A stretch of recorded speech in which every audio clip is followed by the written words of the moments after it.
受到风台的外围环流影响，新竹县也当咧落大雨。浙东往五峰的南靖公路，在其8点半左右发生车路崩塌，交通也无法度经过。经过抢修了后，伫暗头的时阵也已经恢复通车。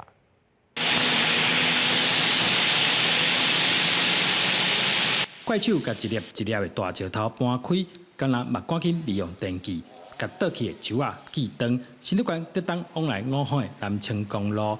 日透早，因为山顶落大雨，造成道路中断，专线封闭。现在要抢修了，他现在正在锯了。这要抢修，对不对？马上抢修了，这应该很快，应该很快。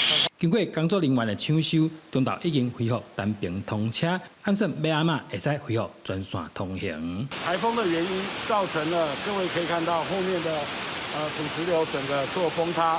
目前我们也请县政府来做赶快抢通的动作。根据中央气象局预测，风台外围环流影响这几天，高雄乡雨量会到250毫米。若再来正大的风雨，山区土石松软，较容易崩陷，提醒民众尽量避免上山，以免发生意外。记者刘君豪，新竹报道。